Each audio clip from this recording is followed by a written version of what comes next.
Hi. Recently I've had to deal with a narcissist. I wasn't really aware. I knew about narcissists because I've trained in person-centred counselling. Apologies for my voice, I've got allergic asthma at the moment. So, you know they're out there, and then suddenly you've got one in your face, and then you start to realise that, oh yes, you've met this personality trait over and over again, and you start to realise, I started to realise that I'd been a victim of narcissists from childhood, and my parents were narcissists. And, that's not to say I blame these people for being narcissists. That I hate them personally because, I understand the products of this narcissist world.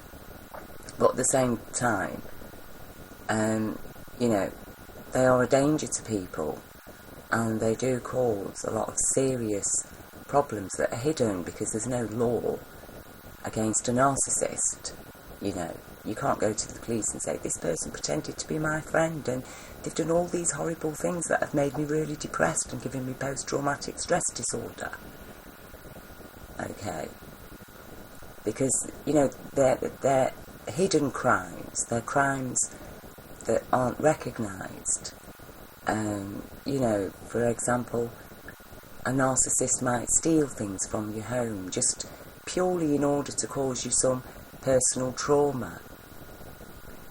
And you'll never suspect the narcissist because they'll seem to be the last person who would do something like that because they're such a good friend. And sometimes they do.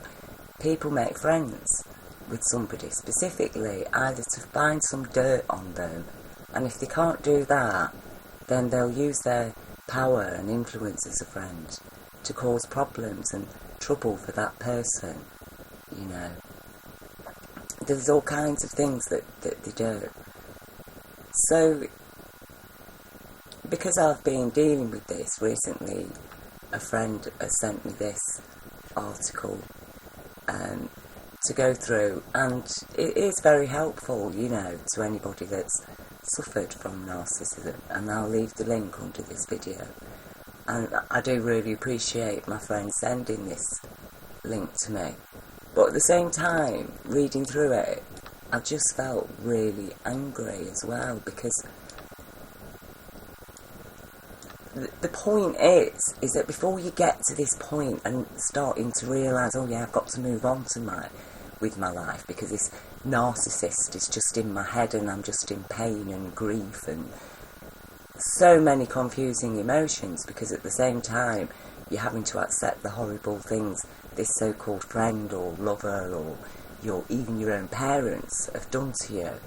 By the time you've reached that point of wanting to just get rid of it all out of your head, you've had it all in your head, and then you have to go through all this process. You've got to read all this, you've got to actually do it, and I've already done it. I did it in my 30s to deal with the first 17 years of my life of being abused, and now to realise that I've got to go through all this again, and I've been going through it all again, and by a friend who knew that I was already suffering from complex PTSD, which affects me on a physical level. That's why I've got allergic asthma, because it makes me autoimmune, so I can suddenly become allergic to a bit of dust, and it will give me allergic asthma.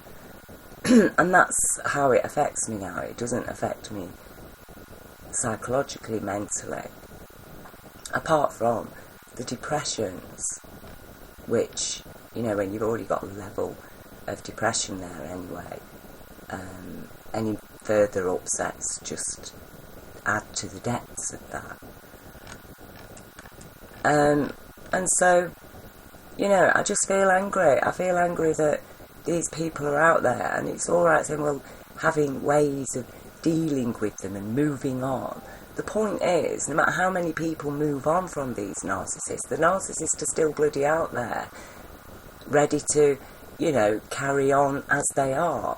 And, you know, it's this idea of like, oh, don't be a victim, stop being a victim. Sometimes we're just victims, okay? And I don't see why anybody should feel ashamed of the fact that they're a victim of crime. I just don't. And I don't think telling the victims to stop being a victim is really bloody helping. It's not helping, because it's not getting rid of the perpetrators. It's putting all the problem with the victims and telling them they've got to get strong, they've got to get over it. Yes, we do. We do need to get strong and get over it. But part of doing that is knowing that something's being done to stop the bloody things happening in the first place. And nothing is. Instead, you know, people are all, oh, I need to heal, I need to heal. Yes, you do need to heal. But how are we going to heal, and what's the point of us healing if we know the situation is just going to be ongoing, and how many generations are going to be continuing in this same bloody cycle? Okay. And so I'm just angry. And yes, I am in pain, you know. The anger is an expression of pain. And I think there's a difference between, you know, righteous anger, which is more of a passion, really, an expression of pain, than hateful anger, which is about, you know, blaming people and pointing fingers. You know, I mean, narcissism is a human trait, and it's a reflection of the imbalances that we're living with, and humanity's present mixed up, confused worlds where the truth is constantly denied. And without truth, intelligence starts to go crazy, because you need truth, you need some rock, okay, to hold on to build from. And if your foundations aren't on the rock, then what's going to happen? You know, your whole being isn't coming from a secure place. Your intelligence isn't rooted in anything except beliefs based on myth and fantasy. Because the truth is denied and nobody wants to know it. You know, the truth that either isn't good enough or the truth isn't believable. But it's strange how lies are always good enough and lies are always believable. And so, you know, the point I'm trying to make is that we have to recognise that the human species is essentially a consciousness. That's our place in this universe, as an intellectual, intelligent consciousness. That's the speciality that distinguish the human animal from all other animals on Earth. Which I'm not saying animals aren't intelligent, but humans have a capacity to act on our intelligence, to learn and to understand, for example, what's going on outside of our own planet. Okay, and to be aware. So yeah, we might develop the technology to, you know, fend off an incoming meteorite and save all the life on Earth. In that case, everything the life on Earth has paid to keep us alive and bring us to this day will have been worth it, won't it? But if we can't do that, what the bloody point is there of us being here? And we do need to recognise that in order to survive, we have to keep our consciousness clear and clean. And we need to make sure that we're operating from a level of truth, of reality, of understanding, of learning. Okay, and that does also relate to God in that sense of us being a reflection and a creation of universal intelligence. And anybody who says, oh, well, you know, there is no such thing as universal intelligence. Well, I'm sorry, you exist as a human being, and therefore universal intelligence exists. And It takes an intelligence to create an intelligence. And if you can't accept that, then who created the computer? Okay. Did a chimpanzee create it? And why? Why can't a chimpanzee create a computer but a human can? So, you know, there's a reason for us being here, obviously, to serve the life of Earth, like all the life on Earth serves. Life, that's what we're here for. And instead we're destroying life. And this narcissism is at the head of it. Okay, this narcissistic ideology from, you know, mostly the male man from antiquity. That, you know, he is better than God. And he is the judge and he will create the law. And, you know, we're not going to follow universal law of abundance and compassion. We're going to follow his law of, you know, thrift in austerity. And judgments against everybody, the kind of judgments that create narcissists. You know, the narcissists themselves are victims.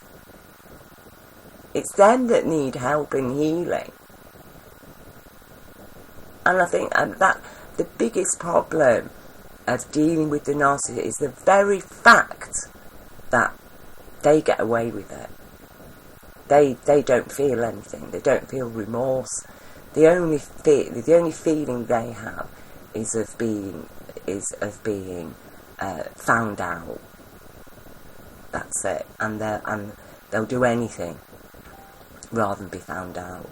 You know, and their victims, if they dare confront them, will always, it's the victims, their victims, who will be the ones that will be judged and accused and have malicious lies spread about them and gossip, you know. They'll be the ones left on their own. And even when the judges that side with the narcissist discover that they were wrong in those judgments, that this person really had done those things, most of those judges will just scurry away because they're too embarrassed and ashamed to go and say sorry to the victim, you know. So then they feel guilty, and that's another load of people infected, suddenly in denial because they don't want to accept their own misjudgments. You know, so it's just something horrible. It's spreading and spreading like an infection, just spreading guilt, shame, suspicion, hurt, anger. You know, it's really horrible, and we're not going to get rid of it until people start addressing the serious issues that are created by the narcissist, which is PTSD, child abuse, banking fraud. You know, the present banking system is entirely based on a pyramidal narcissist structure. Okay. And it's a diminishment of intelligence as it gets to the top, because it becomes more about sustaining itself, that structure, rather than sustaining the life that supports the structure. And the structure thinks it can sustain itself outside of universal reality. It just cannot. And universal reality includes laws. And that includes laws for quantum intelligence, that is the human brain. Thoughts are photons, light particles. And there is a law for those when they are in control of a biological, physical body that can, you know, do things, actual real things in the universe and affect life. So of course we need law. And if we don't live by it, then we're going to suffer as a species. It's not that one person who suffers is suffering because they are personally guilty. It's just that innocent and guilty alike will suffer, and innocent and guilty alike will profit either way within the suffering, but ultimately everybody, all life will suffer if we live outside it. And it's the very fact that nobody's taking any notice of universal law that we are dealing with so many narcissists. And, I've studied it, and I am aware that a lot of narcissism comes from buried grief. Grief of loss of love, loss of security, loss of respect, loss of acceptance. This is what is creating the covert narcissists. And we really need to address it. And we need to try and help the narcissists step out of their behaviour patterns. And I think when that's being done, that would help their victims to be more able to, accept these things. But it's very hard to incorporate, to go through with this. And then at the same time, you're having to live in a world where you're just going to, again and again and again, come across narcissists. And some of these narcissists, they're not even out really to hurt you. They do hurt people because they treat people like toys, a lot of them. They just want to play with you. And they might want to play with you in the sense of, oh, you're going to be my drinking buddy and we're going to go out for walks together, or blah, blah, blah, but, other than that, you're totally cut off from my life and you're a separate entity. You're going to be like Looby Loo. I'll pick you out the box when I need you and put you back in it when I don't. That's the narcissist. But from there, if you're just a toy, they are capable of doing anything to you. Pulling your arms and legs off, starving you to death. You're just a toy. You're something to play with. And it's that idea, that ideology that comes from people who have no empathy, or who have low empathy. And we need to find a way of creating the kind of world that doesn't allow people with no empathy to become sadistic and cruel and jealous. Because jealousy is at the core of a lot of psychological problems. And as I say, also grief. There's not enough counselling for grief. And especially for children who go through grief. So, it's a very serious, grief is a very serious thing. And children especially need counselling. Every child that's grieving needs to go through, have some support, some therapeutic support. And they're just not getting it, they're just not getting it. And so, that's where I'm at with narcissism. And as I say, I think we've got to rise up in the sense of, rising up into the higher consciousness as something that's a reality on earth, not something that needs to be, kept locked away in a church or a mosque or a synagogue. It has to be something that is in our reality. Otherwise, it's just a myth, and the only thing that's real is the narcissist fantasy that everybody's, trying to make excuses for, and what is the word, cognitive dissonance.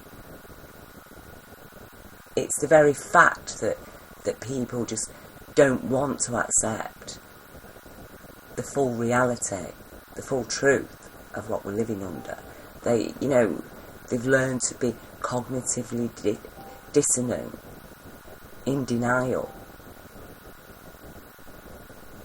And it's like I said in my previous video, Reclaiming the Silver Dollar, that people are very happy to punish children for being naughty, but at the same time they're quite happy to let a load of criminal bankers rob them and every future generation, as they plan to do. That can be just ignored. That can be just something that's out there, and oh well, you can't do anything about that, but you know, we can beat our children. How does that work? You know, what kind of intelligence beats their children, knowing full well that those children are going to grow up and as slaves, being expected to repay a criminal debt that's been imposed by criminals who want to control the world and even have full control and power over our very DNA. You know, and it's that just explodes me, and the narcissist, you see. The cognitive dissonance, again, of the narcissist is exactly what allows for that ridiculous way of life, where people are punishing their children for being naughty, but they're tolerating the most disgusting and abominable crimes from the people apparently they've placed in power, because we're living in a democracy, aren't we? So what is going on? And I want these gone, okay? I want this, we need it to be gone. And it's not going to go away until we address the bloody reality of it. And addressing the reality of this does mean addressing the reality of a lawless world that creates lawless psychologists and feeds them and provides them with victim after victim after victim. And dealing with those victims by, you know, judging them and telling them to stop being a victim is not going to, it is not helping. So, you know, doubtless this is what, you know, I've now got to go through all this again in order to get myself back and feel my own love, and because that's the process of it. But it takes time, and it's took months out of my life, months that I should have been out doing things, going and working on cases and visiting people. I haven't been able to do it. I've been absolutely bloody psychologically crippled because of it. I've not been able to get on with my life because it's took time out of my life. The most I've been able to do is my care work and, you know, writing the things, but I've had nothing for myself. So, you know, I feel robbed of my time and energy, robbed of my happiness. And no matter what, all of this, before you, as I say, before you get to this point, you've already been robbed of your happiness for months. And you've been through a psychological treadmill. Okay. And I think learning to let it all go, yes, of course you have to let it go, otherwise you will just go mad. But at the end of the day, I think it's important we understand that people can get out of it, but not until they've bloody well been through it. And, you know, it is, the way that I would equate it is like, you know, telling road accident victims that, yeah, you know, you've got to stay in hospital for months and you've got to recover and blah, blah, blah. And then doing nothing at all to, you know, by way of establishing crossings, zebra crossings and pelican crossings, and Do you know what I mean? Like, just ignoring the fact that it's very difficult for people to cross the road. And that's the situation we're in psychologically, with the different consciousnesses and the thoughts that are governing those consciousnesses. There's no road, there's no traffic lights, there's no zebra crossings, you know. And this is what I mean about the law. The law stops certain thoughts, it arrests them. So those thoughts cannot operate and inflict their desires and fantasies on the human consciousness. That's the point of the law. So, anyway, thanks for listening. I hope it helps people, especially who've been victims of narcissists. You know, that, as I say, don't feel bad for the fact you're a victim, or if even after reading all this you're still having trouble. I can assure you that time is the healer, and you will reconnect with your own sense of worth and love. And this article is very helpful, but at the same time, you know, be aware and stand up for your rights and address the problems of this world that create this consciousness in the first place. And I think that is the empowerment, you know, and then it's been worth going through that experience, because you've turned it around and used it to empower life and to make life better. You know, you've learnt something from it, and all knowledge in that sense is precious and it's valuable. And what you have to share, your experience, you are experienced, so you have something to share, something to give, and something that can enlighten people. And as I say, one way of dealing with narcissism is to establish a compassionate law and to address things like criminal bankers. So anyway, I will leave this link under this video, and also my video reclaiming the silver dollar. And yeah, you know, I know a lot of people think I'm strange and weird and what have you, and I don't fit into any of the boxes, because, you know, I'm not anti-capitalist, as I say, and I'm not in favour of any one particular religion or politics. I just feel that, you know, we need to just be humans and live cooperatively, you know,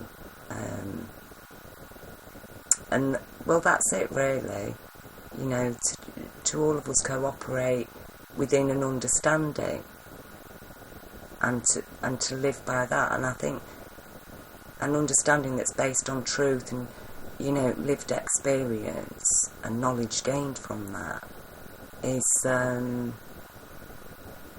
it's better for the future. It helps us in the present. I think it gives us strength, because we're sure, you know, and surety. It's in being sure that faith, true faith, then develops, because true faith is in what we know, not what we believe. You know, we can have faith in a belief if things support that, and then we can say we believe as we suspect due to certain evidence, and it's through investigating the evidence then we can say we know, and then we have full faith, you see.